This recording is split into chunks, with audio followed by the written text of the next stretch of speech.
Hi, I'm Lesley Johnson. I'm Senior Programmer with Planet in Focus, and joining me today is Austen Peck, director of the film Ranger, which follows a group of Kenyan women who are training to become an all-female anti-poaching unit. Austen, you've been based, I guess, in Kenya, maybe partially in the States too, for many years making films. In Ranger, you follow a group of Maasai women who are undertaking a very formidable task in training to become rangers. How did you get involved with these women in the first place? What's your relationship with the Maasai community? And what was your process working with these women? Thank you for the question. Yes, it was home really when this project began. I had moved to Kenya in 2009 and basically started making films throughout that whole period. One led to another, and I was living in the region in central Kenya, north central Kenya, around this sort of patchwork of conservancies when I had just finished and was sort of gearing up to tour my first film there.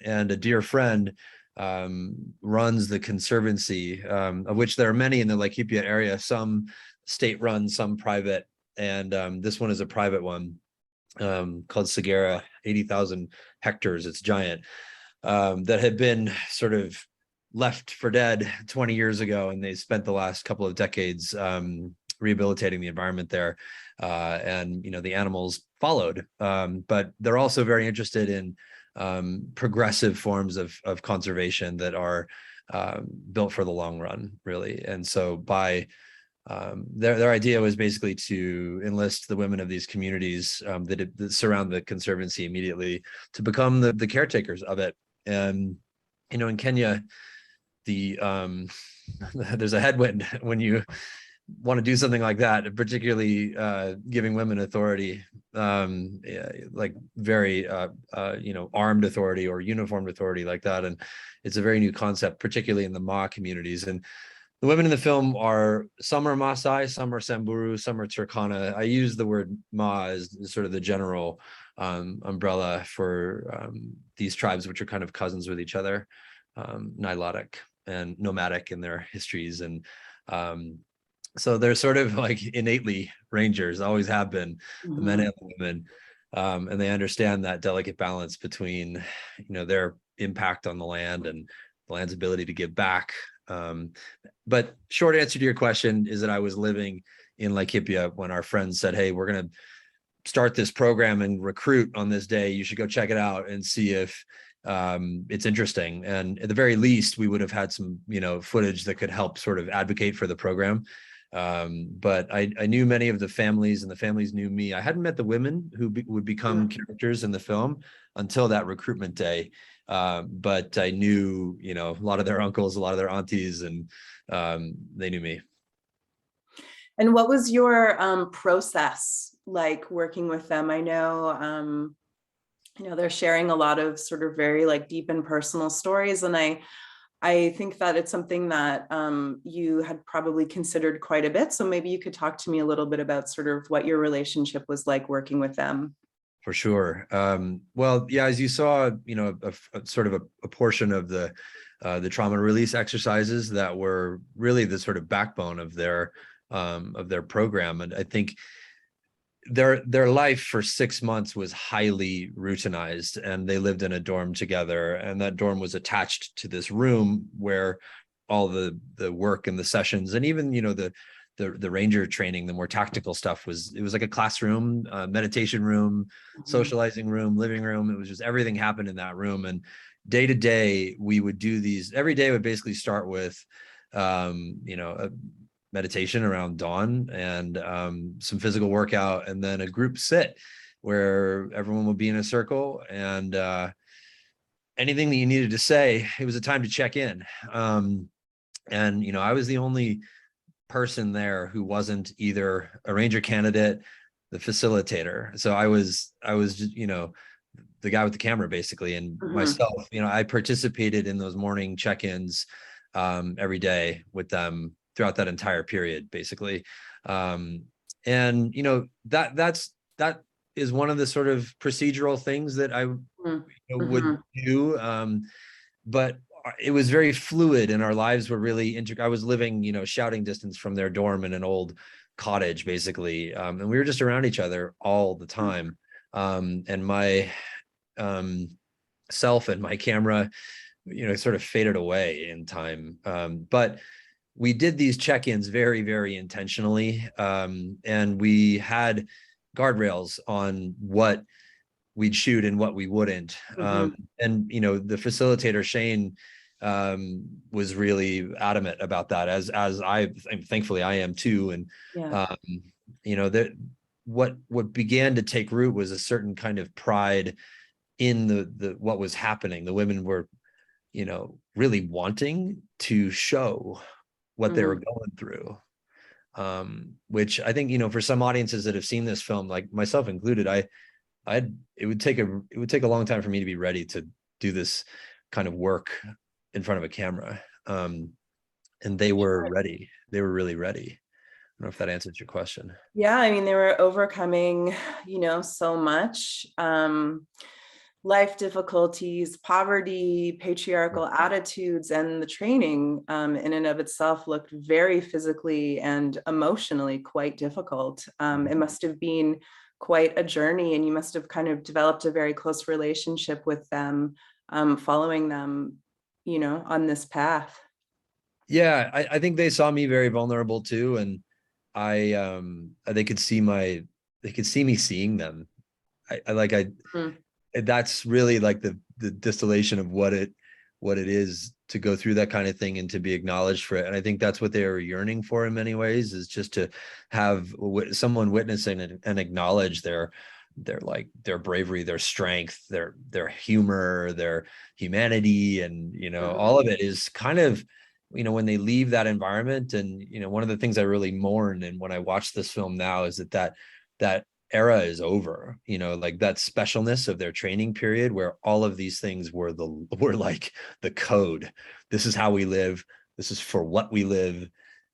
Like they've gone back into the world that's way more complicated than that, and still has these other forces at play.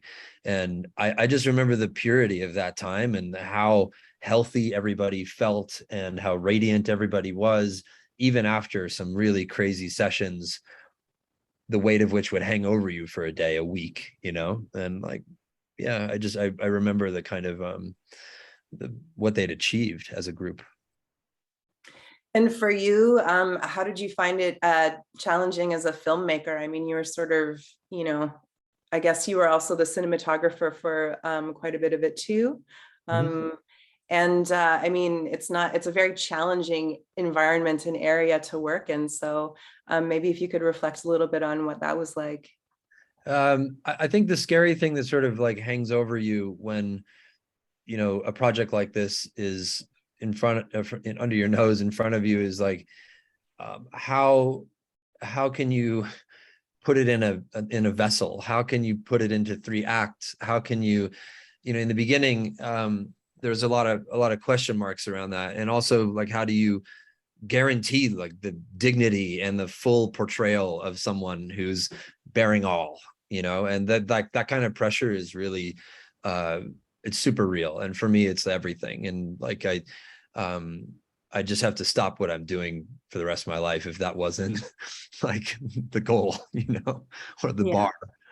But technically speaking, you're in a country where you're like a little bit of like, you need to equip your little film lifeboat with all of the gear and gadgets and redundancies that allow you to be in remote areas. And, you got to choose equipment that's like super robust to the environment. And, battery life, charging, everything was on solar the whole time. Nothing was ever charged from a grid over the course of a year, including editing the film. So like, it was just sort of a off-grid project from the beginning to the end. But like, a lot of other filmmakers, I think, have never had the chance to spend a lot of time with their subjects.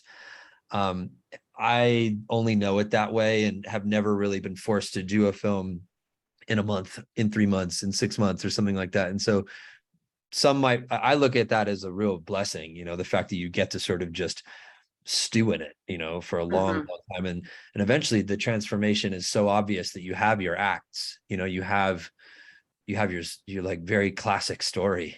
The more the time allows that to happen. And so I guess time is the sort of like biggest challenge if you're like ready to sort of sit and wait for the real transformations to occur. Yeah.